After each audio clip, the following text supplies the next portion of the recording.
नमस्कार दोस्तों, स्वागत है आपका हमारे इस चैनल पे। कल साउथ अफ्रीका के साथ खेले गए वनडे मैच में भारत की करारी हार हुई। हार की कई वजह में से एक वजह केएल राहुल की कप्तानी है।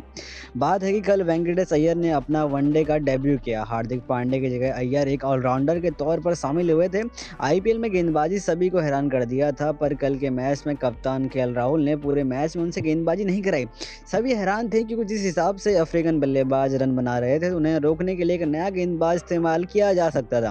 कप्तान केएल राहुल का इस फैसले पर सवाल उठाने वालों को मैच के बाद एक प्रेस कॉन्फ्रेंस में शिखर धवन ने जवाब दिया।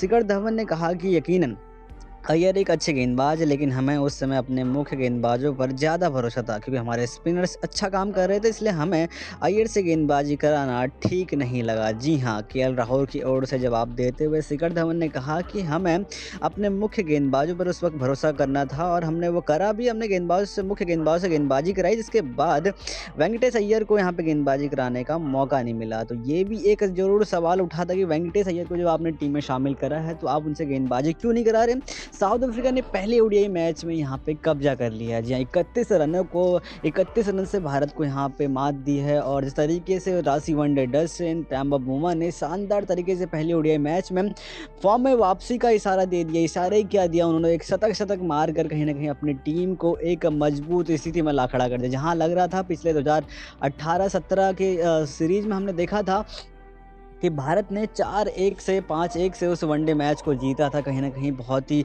रोमांचक स्थिति में वो मैच था। उसमें कुलदीप चाहर और उसके बाद आप कह सकते हैं युजवेंद्र चहल, उसमें धोनी थे, उसमें विराट कोहली कैप्टन थे और उस सीरीज़ को हमने शानदार तरीके से अपने नाम करा था।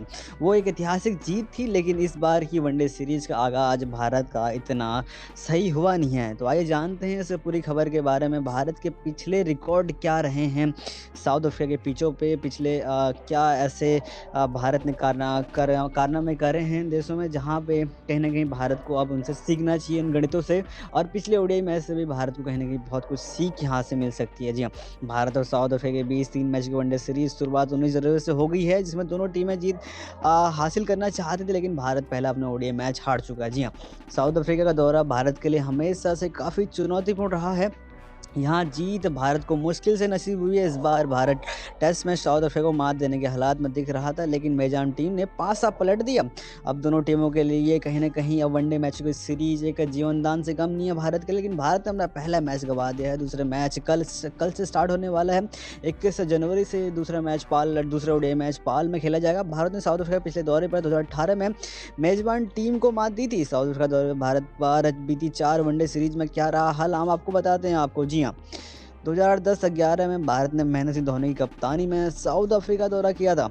इस दौरे पर भारत ने साउथ अफ्रीका को कड़ी चुनौती दी थी। पहले मैच में हालांकि भारत को हार मिली, लेकिन जोहानिसबर्ग में खेले गए दूसरे मैच में भारत ने मेजबान टीम के जबड़े से जीत छीनी थी। जी हाँ, पिछले 2011 की बात करें तो उसमें भी हम पहला ओडीआई मैच हारे थे और कल भी हम अपना पहला ओडीआई मैच हारे। तो हम उम्मीद जरूर करेंगे कि भारत यहाँ से कमबैक करे। कमबैक के लिए जाने भी जाती है भारत। जी हाँ, जबड़े से छीन ली थी उस वक्त मैच। तीसरे वनडे में भारत ने यूसुफ पठान की बेहतरीन खेल के दम पर सीरीज में 2-1 की बढ़त ले ली थी। साउथ अफ्रीका ने चौथा मैच जीत सीरीज में बराबरी कर ली। आखिरी और निर्णायक मैच भारत को हार मिली और वो 2-3 सीरीज गवा बैठे 2010-11 में। और उसके बाद जब भारत फिर से एक बार 2013 और 14 में साउथ अफ्रीका का दौरा किया भारत ने, तो भारतीय टीम इस बार काफ़ी सारी क्रिकेट खेलकर साउथ अफ्रीका पहुंची थी। इस सीरीज को क्विंटन डिकॉक के उदय के तौर पर याद किया जाता है, जो भारतीय गेंदबाजों पर कहर बन के बरसा था। डिकॉक ने इस सीरीज में 3 मैचों में शतक लगाया। जोहानिसबर्ग में खेले वनडे में डिकॉक ने 135 रन बनाया। भारत की हार का कारण बने डर उन्होंने 106 रनों की पारी खेली, अपनी टीम को 2-0 की अजय बढ़त दिलाई। सेंचुरियन में खेले गए तीसरे वनडे में उन्होंने एक और शतक जमाया, लेकिन बारिश के कारण ये मैच पूरा नहीं हो सका और ये सीरीज 2-0 से 2013-14 में साउथ अफ्रीका ने फिर से यहाँ पर जीत हासिल करी। पहला 10-11 में जीते, उसके बाद फिर से 13-14 में झंडे गाड़े यहाँ पे साउथ अफ्रीका टीम ने भारत के खिलाफ अपने घरेलू मैदानों पे। अब बात कर लेते हैं 17-18 की। ये साल भारत के लिए गोल्डन साल साबित हुआ। कहीं ना कहीं भारत ने इस साल हर कहीं जाके मैचों को हराया, हर एक बड़ी बड़ी टीम को हराया। तो साउथ अफ्रीका में जब भारत आई और यहाँ पर कहीं ना कहीं जो कैप्टन थे, जो 10-11 और 13-14 में जो कैप्टन थे वो कहीं ना कहीं धोनी थे। और उसके बाद जो कैप्टन आया था 17-18 में, वो आए थे विराट कोहली। एग्रेसिव कैप्टन हमारे सामने दिखे, जो एक कहीं न कहीं एक स्ट्रॉन्ग मेंटालिटी के साथ कैप्टेंसी करते थे, किसी से डरते नहीं थे, निर्भीक होके कहीं न कहीं डिसीज़न लेते थे और वो हमको उसका रिज़ल्ट दिखाई भी दिया कि भारत से बाहर हमें कई ऐसे सीरीज़ जीतने को मिले, कई ऐसी खुशियाँ हमें देखने को मिली जो शायद पहले किसी और कैप्टन के नेतृत्व में हमें देखने को नहीं मिली। 2017-18 में भारत ने विराट कोहली की कप्तानी में साउथ अफ्रीका दौरा किया। इस दौरे पर दोनों टीमों के बीच 6 मैचों की वनडे सीरीज़ खेली गई थी, 6 मैचों की वनडे सीरीज़, जिसमें भारत ने 5-1 से जीत हासिल करी थी। जी हाँ, 5-1 से कम नहीं होता है 5-1 की सीरीज़ जीतना भारत के लिए। वो विराट कोहली की अंडर कैप्टेंसी में मैच था, उनके अंडर कैप्टेंसी में धोनी खेल रहे थे, उनके अंडर कैप्टेंसी में रोहित शर्मा खेल रहे थे और कई ऐसे बड़े नाम थे जो उनके अंडर कैप्टेंसी में खेल रहे थे। उसमें कुलचा की जोड़ी बहुत ज़्यादा फेमस हुआ करती थी।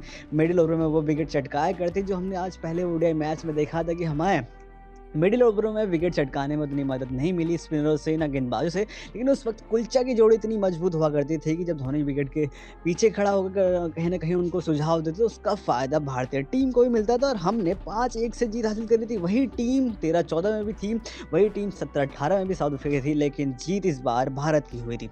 2017-18 में भारत ने विराट कोहली की कप्तानी में साउथ अफ्रीका दौरा किया। इस दौरे पर दोनों टीमों के बीच 6 मैचों की वनडे सीरीज़ खेली गई, जिसमें भारत ने 5-1 से जीत हासिल करी। डरबन में खेले गए पहले वनडे मैच में भारत ने कोहली के शतक के दम पर जीत हासिल करी। यहां से भारत ने लगातार 3 मैच जीते। चौथे मैच में उसे हार मिली, लेकिन फिर इसके बाद टीम ने वापसी की और बाकी के दोनों मैच में सीरीज पर कब्जा कर लिया और दोनों को मैच जीत लिए। जी हाँ, ये 17-18 का मैंने आपको रिकॉर्ड बताया। उसके बाद हम कहीं न कहीं 20-21 पे 21-22 पे अब आ चुके हैं और यहाँ पे मैच हम खेल रहे हैं कहीं न कहीं, और हम अपना पहला ओडीआई मैच यहाँ पे हार चुके हैं साउथ अफ्रीका में, पाल के मैदान पे। कल जो दूसरा मैच होना है ओडीआई मैच, ये भी पाल के मैदान पे ही होगा। पहले ओडीआई मैच से हमें क्या सीखने को मिलता है? ये हमें ये सीखने को मिलता है कि हमें अपने कप्तान के जो निर्णय हैं कहीं न कहीं वो हमें बहुत ज़्यादा गलत साबित हो गए। कहीं न कहीं उन्हें वेंकटेश अय्यर से मिडिल ओवर में गेंदबाजी करानी चाहिए थी। अगर उन्होंने आप एक एज ए ऑलराउंडर आपने टीम में शामिल करा तो उनकी भूमिका आप क्या रखते हैं, ये भी कहीं न कहीं स्पष्ट करना होगा आपको।